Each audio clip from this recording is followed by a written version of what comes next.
everyone, कैसे हो सब? I hope all are doing well. Welcome back to the channel.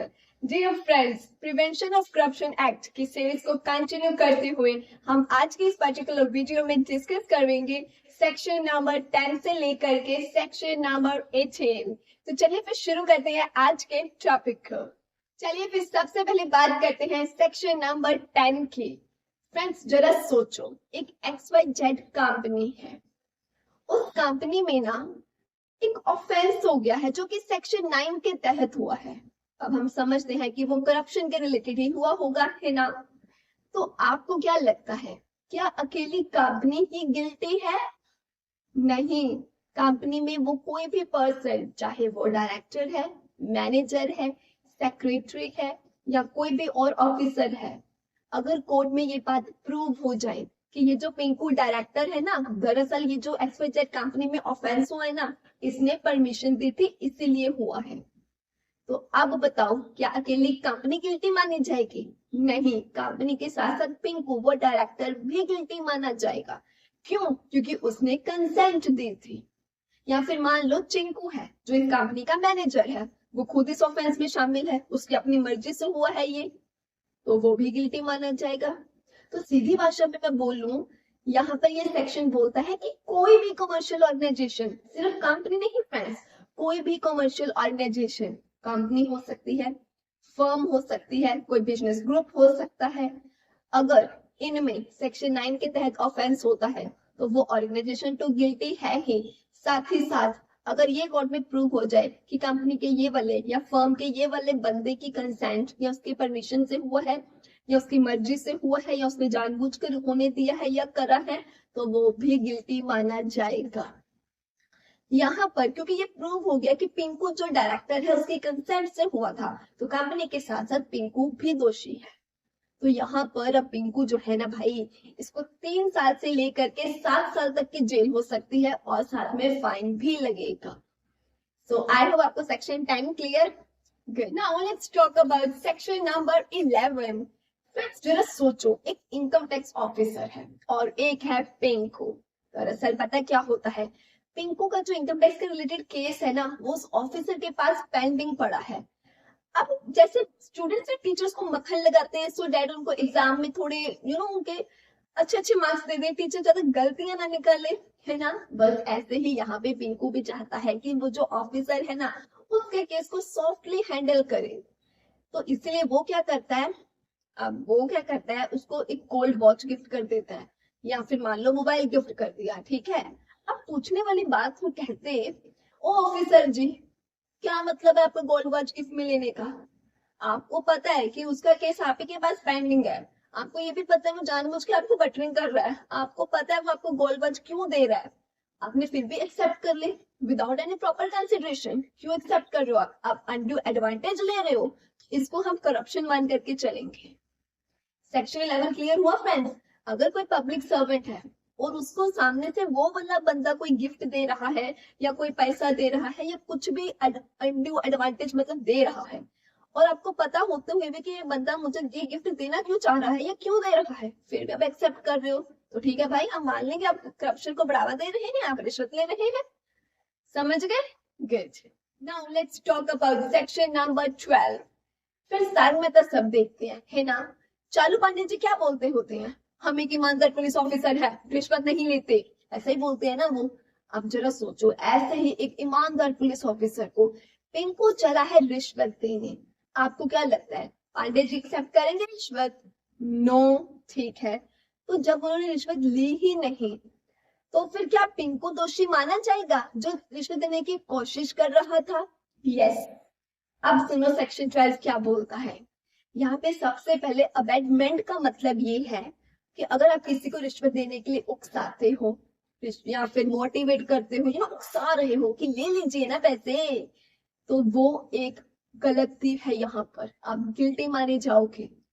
अगर मान लो अब पिंकू ऑफिसर को क्या बोलता है कि आप 50,000 रुपए ले लीजिए और मेरा काम फटाफट से करवा दीजिए, ऑफिसर ने पैसे एक्सेप्ट नहीं करे, लेकिन फिर भी पिंकू दोषी है, क्यों? क्योंकि उसने सामने वाले पर्सन को उकसाया कि मेरे से पैसे ले लीजिए और काम जल्दी कर दीजिए। यहाँ पर इस एग्जाम्पल में हम क्या देख रहे हैं कि पिंकू ऑफिसर को करप्शन के लिए उकसा रहा है, उन्हें ब्राइब ऑफर कर रहा है।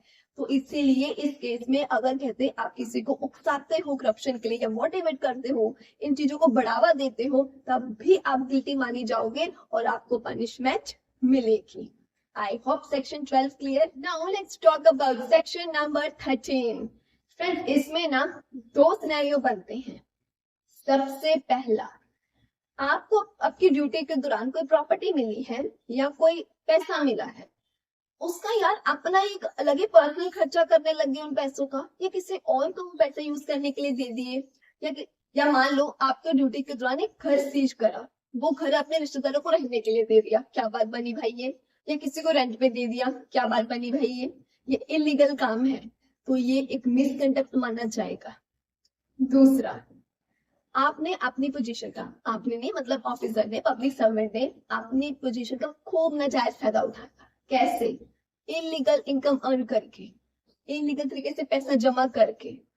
होता मान लो क्या है कि पब्लिक सर्वेंट है, उसकी तनख्वाह अभी सिर्फ 50,000 है, लगे हुए कुछ ही टाइम हुआ है, अभी मान लो 6 ही महीने हुए हैं, 50,000 की सैलरी में कहते हैं 6 महीने के अंदर अंदर ही लग्जरियस घर बन गया, लग्जरियस कार आ गई। कैसे? जब उससे पूछा गया तो उसके पास कोई लीगल सोर्स ऑफ इनकम नहीं था, बता ही नहीं पाया कि कैसे आया। तो फिर क्या हुआ? इसका मतलब क्या हुआ? समझ गए आप? तो ये भी मिसकंडक्ट है। तो समझ गए दो बातें यहाँ पे। सबसे पहली बात, आपको आपके ऑफिस के दौरान मतलब अपने ड्यूटी के दौरान कोई प्रॉपर्टी मिलती है या कोई पैसा मिलता है, तो उसका अपना पर्सनल यूज के लिए, किसी और को यूज करने के लिए वो नहीं दे रहे, उसको कोई इलीगल यूज नहीं करना है। दूसरा, आप अपने पोजीशन का फायदा उठाते हुए इलीगल तरीके से पैसा जमा नहीं कर सकते, वरना 4 साल से लेकर के 10 साल तक की जेल हो सकती है और साथ में फाइन तो लगेगा ही। Section 13 clear? Okay, now let's talk about section number 14. यार मुझे एक बात बताओ, अगर आप एक काम एक बार करो, 2 बार करो, बार बार करो, तो हम क्या बोलेंगे? ये आपकी हैबिट बन चुकी है ना? ऐसे ही सेक्शन 14 पता है क्या बोलता है? जो पिंकू है ना, पहले भी वो इस एक्ट के तहत को ऑफेंस कर चुका है, मतलब वो पहले भी ब्राइब के केस में फंस चुका है, पहले भी सजा भुगत चुका है, दूसरी बार फिर ब्राइब लेते हुए पकड़ा गया। तो ये पता क्या कहता है? कहते हैं अगर आप ऑलरेडी एक बार इस एक्ट के तहत एक ऑफेंस में कन्विक्ट हो चुके हो और दोबारा फिर से आप करते हो ऑफेंस, तो हम मान लेंगे कि आप हैबिचुअल ऑफेंडर हो, आपकी आदत बन चुकी है ऑफेंस करना। ठीक है? तो क्या होगा फिर? 5 साल से लेकर के 10 साल तक की जेल और साथ में फाइन तो लगेगा ही। क्लियर हो गया ये सेक्शन भी? Okay. Now let's talk about section number 15. अब फ्रेंड्स यहाँ पे पता क्या बोला गया है? देखो अभी जब हमने सेक्शन 13 की बात करी थी तो उसमें मिसकंडक्ट की बात करी थी ना हमने, याद करो कुछ। सबसे पहले उसमें सिनेरियो क्या था? हाँ जी, उसमें सबसे पहला सिनेरियो यही था कि आप क्या करते हो, मतलब जो आपको प्रॉपर्टी या पैसा मिला उसका गलत यूज कर रहे हो। दूसरा, आपने गलत तरीके से पैसा जमा कर लिया है। हाँ जी, सेक्शन 13 में उसने मतलब वो ऑफेंस कर दिया है।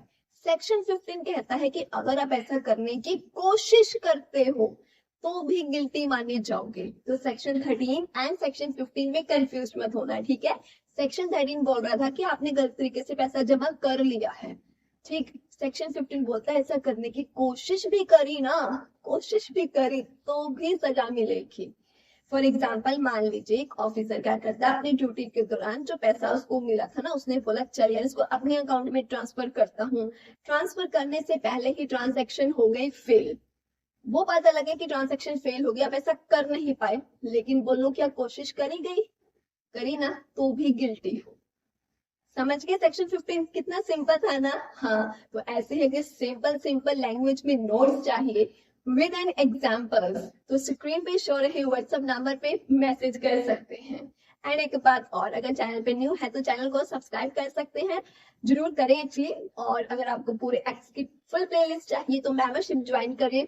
एक बात फ्रेंड्स, लेबर लॉ की अगर प्लेलिस्ट चाहिए तो 89 rupees per month, labour law plus other acts में जैसे एनटीपीएस एक्ट हो गया, यूएपीए हो गया, आईटी एक्ट हो गया, अभी ये सीरीज चल रही है प्रिवेंशन ऑफ करप्शन एक्ट की, तो उसमें 119 पर मंथ वाला जो मेंबरशिप में ऑप्शन है ना, आप उसे बाय करना, ठीक है? चलो फिर नेक्स्ट सेक्शन की बात करते हैं। Now let's talk about section number 16। Friends, अब यहाँ पर पता क्या बोला गया है, देखो यार मुझे एक बात बताओ, अगर आपने सिर्फ और सिर्फ इतनी गलती करी है कि आपने किसी बच्चे की नोटबुक का पेज फाड़ दिया, ठीक है, या फिर दूसरी तरफ ये गलती है कि आपने अपनी क्लास के किसी बच्चे को स्लैप स्लैप करा, थप्पड़ मारा है, दोनों की सजा ये सेम मिलेगी? नहीं, जब गलती दोनों अलग अलग है ना, एक थोड़ी कम छोटी सी गलती है, थोड़ी बड़ी गलती है, तो सजा तो उसके हिसाब से मिलती है ना। बोलो मुझे, हो सकता है सिर्फ पेज फाड़ा है तो वहां पे आपको डांट पड़े, लेकिन दूसरी तरफ अपने बच्चे को थप्पड़ मारा तो वहां पे टीचर डांटने के साथ साथ एक थप्पड़ आपको भी लग गए। क्या समझे? जैसी गलती उसके हिसाब से पनिशमेंट है ना, बिल्कुल ऐसे ही सेक्शन 16 भी बोलता है कि अगर अभी जो भी पनिशमेंट्स मिलती है सेक्शन 8, 9, 10, 13, 15, इन मतलब जितने भी सेक्शंस हमने पढ़े, हमें ये समझना है पनिशमेंट मिलती है, तो वो जो पनिशमेंट है ना, कहते हैं वो उसी हिसाब से मिलेगी कि फॉर एग्जाम्पल देखती हूँ मैं, जैसे सेक्शन 13 में हमने देखा था कि आपने इलीगल तरीके से पैसा जमा करा है, तो वो कितना पैसा जमा करा है, या अगर आपने कोई इलीगल तरीके से प्रॉपर्टी ले ली है तो उस प्रॉपर्टी की क्या वैल्यू है, उस चीज को कंसिडर करते हुए उस चीज के हिसाब से ही आपको फाइन लगेगा, आपको भी पनिशमेंट मिलेगी। या मान लो, अगर मान लो एक ऑफिसर है, उसने 5 लाख की ब्राइब ली है, ठीक है, तो 5 लाख के आसपास से उससे थोड़ा ज्यादा, मान लो 5 लाख की आपने ब्राइब ली है तो आपको 6 लाख तक का फाइन लग गया, तो उस हिसाब से जितना जो भी वो प्रॉपर्टी या उस पैसे की जो वैल्यू थी, ठीक है, समझ पा रहे हो ना बात को, उस हिसाब से ही पनिशमेंट मिलेगी। ये नहीं कि आपने किसी से ब्राइब 5 लाख का लिया था और आपको बदले में पनिशमेंट सिर्फ 5,000 की मिल रही है, नहीं, तो उसकी वैल्यू के हिसाब से ही, ठीक है, कंफ्यूज मत होना। बाकी जो मैंने स्कूल वाली एग्जांपल दी उससे रिलेट करके तो आई होप आप समझ ही गए होंगे। Now let's talk about section number 17A। फिर से एक बार स्कूल के दिनों में चले, चलो मुझे आप लोग जरा खुद सोच करके बताइए, एक बच्चा दूसरे बच्चे की पिटाई करता है, टीचर को इस बात का पता चला है, लेकिन टीचर के पास आंखों देख सबूत नहीं है, सिर्फ उसको पता चला है। अब कोई भी स्ट्रिक्ट कदम लेने से पहले उन्हें कहीं ना कहीं प्रिंसिपल सर से पूछना पड़ेगा, या प्रिंसिपल मैम है या सर जो भी है उनसे पूछना पड़ेगा कि मैं इसके पेरेंट्स को बुला लूं या ना बुलाऊं, क्योंकि टीचर को खुद पक्के से नहीं पता है, उससे पहले अप्रूवल लेनी पड़ेगी अपने प्रिंसिपल की। अच्छा, दूसरी तरफ टीचर ने खुद अपनी आंखों से देखा है कि इस बच्चे ने दूसरे बच्चे को थप्पड़ मारा है, अब वो प्रिंसिपल के पास पूछने की जरूरत नहीं है, अब वो सीधा खुद एक चांटा लगाएगी या उसके पेरेंट्स को बुलाएगी टीचर, है ना। ऐसे ही सेक्शन 17 ने पता क्या बोलता है, अगर तो मान लो किसी भी पब्लिक ऑफिसर ने, पब्लिक सर्वेंट ने मान लो कोई भी इलीगल काम करा है अपने ड्यूटी के दौरान, तो पुलिस डायरेक्टली इंक्वायरी या इन्वेस्टिगेशन नहीं कर सकती, उन्हें पहले अप्रूवल लेनी पड़ेगी। अब वो डिपेंड करता है कि वो जो ऑफिसर है वो यूनियन का है या स्टेट गवर्नमेंट का है। अगर मान लो पिंकू जो पब्लिक ऑफिसर है उसने अपनी ड्यूटी के दौरान इलीगल काम करा, मान लो उसने किसी टेंडर के दौरान कोई इलीगल फेवर प्रोवाइड कर दिया, ठीक है, तो अब पुलिस जो है वो डायरेक्ट इंक्वायरी नहीं कर सकती, उससे पहले अप्रूवल लेनी पड़ेगी। हम मान लेते हैं कि पिंकू क्या है, स्टेट गवर्नमेंट का ऑफिसर था, तो फिर स्टेट गवर्नमेंट से अप्रूवल लेनी पड़ेगी, ठीक है। और ये जो भी अथॉरिटीज होती है ना, ये अथॉरिटीज 3 महीने के अंदर अंदर अपना डिसीजन लेती है, लेकिन हाँ अगर जरूरत पड़े तो 1 महीना और एक्सटेंड भी किया जा सकता है। ये तो एक सीन हो गया जहां पे टीचर को पता ही नहीं था कि एक्चुअल में क्या हुआ है, तो कोई भी फाइनल डिसीजन लेने के लिए उन्हें प्रिंसिपल के पास जाना पड़ा। ऐसे ही यहाँ पर भी अब डायरेक्टली इंक्वायरी हो नहीं सकती, तो पुलिस को पहले अप्रूवल लेनी पड़ेगी कंसर्न अथॉरिटी से, ठीक है। दूसरा केस वो है जहां टीचर ने अपनी आंखों से ही देख लिया थप्पड़ लगाते हुए, अब वो अप्रूवल नहीं लेगी, सीधा खुद से डिसीजन लेगी। ऐसे ही यहाँ पर भी कहते, अगर कोई पब्लिक सर्वेंट क्या है स्पोर्ट पर ही कोई अनड्यू एडवांटेज लेते हुए या उसको एक्सेप्ट के अटेम्प्ट में, मतलब या उसकी कोशिश में या फिर एक्सेप्ट कर लेने में पकड़ा जाता है, तो फिर कोई इंक्वायरी नहीं, डायरेक्ट अरेस्ट। फॉर एग्जाम्पल अब चिंकू की बात कर लेते हैं, वो क्या है एक साइट पे गया और वहां पे किसी बंदे से, मान लो कोई एम्प्लॉयर है, उससे क्या है वो पैसे ले रहा था, मतलब रिश्वत ले रहा था, पुलिस ने उसको ऑन द स्पॉट पकड़ लिया। अब वो किसी के पास नहीं जाएगी, किसी अथॉरिटी के पास, आंखों से आंखों में अपने सामने देख लिया उन्होंने यार, तो वो डायरेक्ट अरेस्ट कर सकती है। तो दोनों के दोनों सिनेरियो समझ गए। Now let's talk about section number 18। Friends, हम यहाँ पे पता है क्या बोला गया है, कहते हैं कि अगर पुलिस वाले को मान लो पता है कि सेक्शन 17 के अंदर वो क्या है कर सकता है इन्वेस्टिगेशन, और एक बंदे ने क्या है ऑफेंस करा है और उसको इन्वेस्टिगेशन करनी है, और इन्वेस्टिगेशन के लिए दरअसल पता क्या होता है, पिंकू ने ब्राइब लिया। पुलिस को शक है कि इसने वो ब्राइब का सारा पैसा क्या है अपने बैंक उसने वो सारा पैसा क्या है अपने बैंक अकाउंट में जमा करवा दिया है। पुलिस को इस बात का पूरा शक है। तो क्या पुलिस वहां पे जा करके बैंक बुक को चेक कर सकती है? बोलो हाँ या ना। हाँ। क्या पुलिस सर्टिफाइड कॉपीज ले सकती है? हाँ या ना। हाँ। क्या कांस्टेबल जा सकता है? नहीं। क्यों?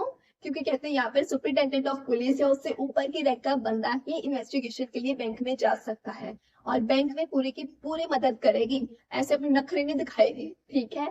लेकिन आपको क्या लगता है यार, सुपरिटेंडेंट के पुलिस के मतलब नीचे के रैंक का बंदा इन्वेस्टिगेशन बिल्कुल भी नहीं कर सकता? क्या कर सकता है अगर उसको ऑथराइजेशन मिल जाए तो। अदरवाइज सुपरिटेंडेंट ऑफ पुलिस और उससे ऊपर की रैंक का बंदा ही बैंक में जा करके क्या है पूरी इन्वेस्टिगेशन कर सकता है। सो आई होप आपको सेक्शन 18 भी अच्छे से क्लियर हो गया। सो माय डियर फ्रेंड्स, आज के लिए बस इतना ही। मिलते हैं अपकमिंग वीडियो में, तब तक के लिए bye bye, take care, happy learning.